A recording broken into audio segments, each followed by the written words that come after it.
Hey you amazing guys, welcome aboard. मैं दीप्ता और आज मैं डेमोन्स्ट्रेट करके दिखाने वाली हूँ कि घर बैठे ही किस तरह से वेब चेक इन किया जाता है।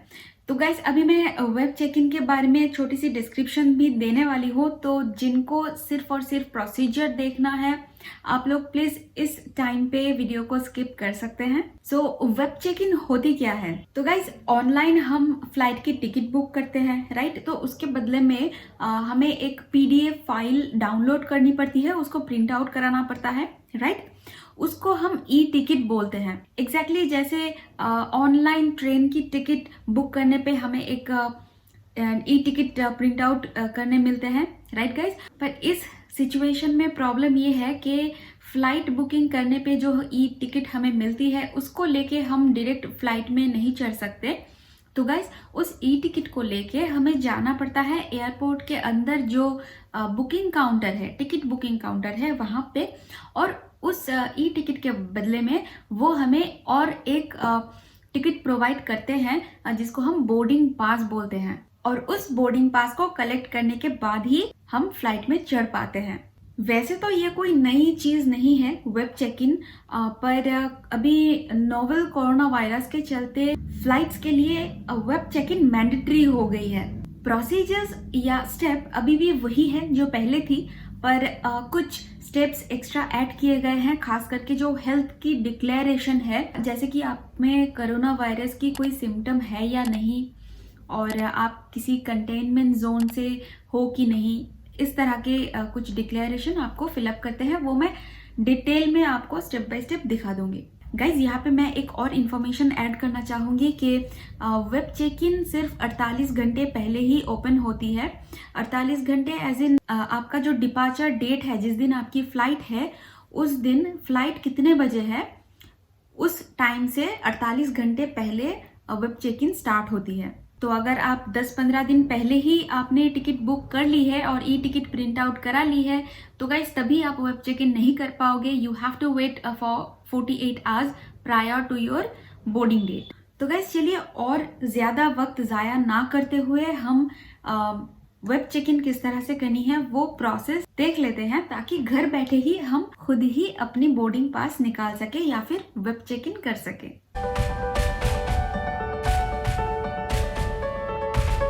तो गाइज़ मैंने जो है अपना ये टिकट बुक किया था मेक माई ट्रिप से, और वहाँ से मैंने डाउनलोड कर लिया है ये पीडीएफ टिकट, जैसा कि आप देख पा रहे हो। This is from Agartala to Kolkata. और यहाँ पे आप देख पा रहे हो मैं हाईलाइट कर रही हूँ, ई टिकट नंबर लिखा हुआ है 2 पैसेंजर के लिए। ये है एयर इंडिया की टिकट, जैसे कि यहाँ पे आप लोगो देख पा रहे हो, एयर इंडिया की टिकट है।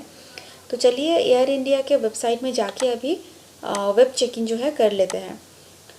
पहले ब्राउज़र ओपन कर लेते हैं और टाइप करते हैं सर्च बार में air India.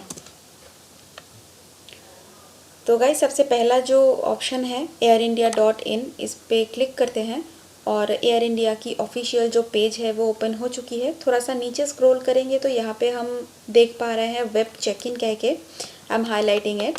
Click on this one और एक नया टैब ओपन हुआ है अभी। Okay, so let's verify this tractors. Okay, I hope there are no more tractors and let's verify. तो जैसा कि आप देख पा रहे हैं web check in is available from 48 hours before the departure of the flight and up to 1 hour for domestic flights and up to 2 hours for international flights. Find your flight using one of the following options. Okay, मतलब 48 hours मतलब 2 दिन पहले जो है ticket, जिस तारीख को आपने बुक किया है उससे 2 दिन पहले आपकी जो है वेब चेक इन की फैसिलिटी स्टार्ट हो जाती है। नीचे आपको 2 ऑप्शन दिया गया है, एक है ई टिकट नंबर और बुकिंग रेफरेंस नंबर, और एक है frequent flyer card number. Frequent flyer card number मतलब जो हर बार एयर इंडिया से ही ट्रैवल करते हैं वो फ्रीक्वेंट फ्लायर कार्ड के लिए अप्लाई कर सकते हैं, उनको एक अलग कार्ड असाइंड होते हैं। और जैसा कि मैंने अलग से एयर इंडिया की टिकट बुक की है तो मुझे एक ई टिकट नंबर असाइन हुआ है, so I will be clicking on that. Those desirous of selecting a preferred seat can do so at no cost while doing a web check-in. Okay. तो मतलब आप चाहो तो यहाँ पे आप अपना प्रेफर्ड सीट भी बुक कर सकते हो और आपको उसके बदले में कोई एक्स्ट्रा कॉस्ट भी पे नहीं करनी होगी. Great. To continue with your check in please provide your 13 digit e ticket number. Okay. So guys ये है मेरी ई टिकट जो PDF मैंने मेक माई ट्रिप से डाउनलोड की है. दोनों में से कोई एक भी आप कॉपी करके यहाँ ई टिकट नंबर और बुकिंग रेफरेंस नंबर इस बॉक्स में डाल सकते हो. मैंने नोटपैड में दोनों ही टिकट नंबर नोट डाउन कर लिए थे. इसको मैं कॉपी कर लेती हूँ और यहाँ पे पेस्ट कर देती हूँ. डिपार्चर एयरपोर्ट मतलब कहाँ से फ़्लाइट लेनी है. सो मेरी फ़्लाइट है अगरतला से, तो मैं अगरतला सिलेक्ट करती हूँ और कंटिन्यू. मैंने एक ही पैसेंजर की जो और उसके साथ बाकी जो पैसेंजर हैं उनका भी मतलब दोनों का ही यहाँ पे मुझे अभी दिख रही है. Let's select both of them. Actually मैंने ये दोनों का ही एक साथ टिकट बनाया था, तो इसीलिए एक पैसेंजर के ई टिकट नंबर से ही दोनों का ही ट्रैक हो गया. Let's click on continue. यहाँ पे पैसेंजर की PNR देनी है और यहाँ पे उसका लास्ट नेम देना है. तो गाइज जैसा कि आप देख पा रहे हो यहाँ पे ई टिकट के पास में ही PNR मेंशन की हुई है और PNR सेम ही होगी दोनों अलग पैसेंजर की क्योंकि फ़्लाइट एक ही है, right. So the PNR is this one. Let's copy this and paste it here. और लास्ट नेम मैं लास्ट नेम डाल देती हूँ, मतलब सर नेम है. अगर आपका दो पैसेंजर है एक टिकट में और दोनों का सर नेम अलग है तो आप कोई एक सर नेम दे सकते हैं. इट वोंट मैटर क्योंकि PNR नंबर एक ही होगी, right. So let's enter the captcha and okay guys. तो जैसा कि आप देख पा रहे हैं यहाँ पे मेरी फ़्लाइट डिटेल आ गई है. फ़्लाइट नंबर एयर इंडिया 746 आप मिला सकते हो. दिस इज़ वो the one Air India 746 and there is a action. अभी हमें सीट सिलेक्ट करनी है. Let's click on select. तो जैसा कि आप देख पा रहे हो अभी एक फॉर्म जैसा ओपन हुआ है. पैसेंजर की जो नाम है बाय डिफ़ॉल्ट शो हो रही है. नंबर ऑफ़ पैसेंजर मैं यहाँ पे 2 नंबर लिख रही हूँ क्योंकि एक ही टिकट में मैंने 2 पैसेंजर ऐड किए थे. Let's enter the email ID, mobile number,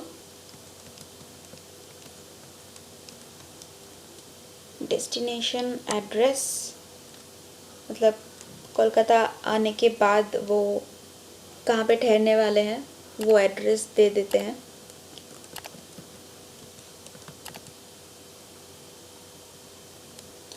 submitted by मतलब ये जो फॉर्म आप फिलअप कर रहे हो ये मतलब आप खुद कर रहे हो या आपके लिए कोई और कर दे रहा है या फिर एयरलाइन स्टाफ कोई है जो कि ये फॉर्म सबमिट कर रहा है. तो मैं इसको सेल्फ पे क्लिक करूँगी. Do you fulfil all health requirement as follows. यहाँ पे कुछ गाइडलाइन है जो कि ऑब्वियसली कोविड-19 और पेंडेमिक के लिए मैंडेटरी है. The passengers shall give declaration to the following effect मतलब ये डिक्लेरेशन है कि ये सब मेंटेन्ड है कि नहीं, आप में कोविड की कोई सिम्टम नहीं है वगैरह वगैरह. आप देख सकते हो. पूरा ये पढ़ के फिर येस पे आपको क्लिक करनी है और फिर यहाँ पे जो कैप्चा दिया हुआ है उस कैप्चा को हम टाइप करेंगे और सबमिट पे क्लिक कर देंगे. नाउ यहाँ पे मुझे जो 2 पैसेंजर है उनके लिए उनका पर्सनल ईमेल ID और मोबाइल नंबर डालना है. मैं तो इन दोनों के लिए ही मैं जो सेम ईमेल ID और सेम मोबाइल नंबर ही यूज़ करूँगी. Let's type that. गाइज ये बहुत ही इम्पॉर्टेंट है. आप ईमेल ID और फ़ोन नंबर वही डालना जो कि एक्टिव है या फिर आप यूज़ करते हो. कभी फ़्लाइट कैंसिल होती है या लेट होती है तो आपके मोबाइल में SMS चली जाती है. हर वक्त एक्टिव इंफॉर्मेशन ही डालना. Okay. So as I can see यहाँ पे पूरा डिटेल जो है मिल चुका है मुझे. थोड़ा नीचे चलते हैं. अभी यहाँ पे कुछ और नहीं ऐड करना है. एक बार चेक कर लेती हूँ. Flight number, from, to, departure date, time, arrival. Okay. Let's continue. Okay, ये सब डेंजरस गुड्स है, ये सब हम फ़्लाइट में नहीं ले सकते। हम इसको एक्नॉलेज करेंगे। इसको एक्नॉलेज करने के बाद हमें कंटिन्यू करनी है। Okay, so what is this? You are checked in for the following flights. Your boarding passes are ready. Print और save your boarding passes and take them with you to the airport. Okay, तो मैं download कर लेती हूँ, फिर इसको print out कर लूँगी। फाइनल क्या मिला हमें? Okay, passengers having boarding pass with D printed on it are required to contact check in counter to get their boarding pass authenticated prior to proceeding for security. Okay, मतलब वैसे तो ये हमारा फाइनल बोर्डिंग पास ही है। हमें boarding pass दोबारा से collect करने की ज़रूरत नहीं है, पर फिर भी अगर आपके बोर्डिंग पास में डी लिखा हुआ होगा, सो एज आई कैन सी मेरे बोर्डिंग पास में तो कुछ भी, मतलब सो आई गेस मैं स्ट्रेट सिक्योरिटी में ही जा सकती हूँ चेकअप के लिए। So guys that's it. I hope आपको ये जो पूरा प्रोसेस है अभी समझ में आ गया होगा। और मैंने एयर इंडिया का ही आपको दिखाया, पर हर एक का जो है एयरलाइन की सेम ही प्रोसेस होती है। कहीं पे एक या दो चेक बॉक्स शायद ज़्यादा आपको क्लिक करने हो सकते हैं, but that's the whole process. इसमें ज़्यादा कुछ छेड़खानी नहीं होती है, चाहे कोई भी एयरलाइन हो। That's all for the day guys. I hope ये वीडियो आपके लिए इन्फॉर्मेटिव रही होगी, और please give a like, thumbs up, क्योंकि आपका जो लाइक है वो मेरे लिए बहुत बहुत ही इम्पोर्टेंट है। ये मोटिवेट करती है मुझे to deliver more useful videos like this one. और सब्सक्राइब तो बनता है, right? So guys, see you next week. Till then, take care.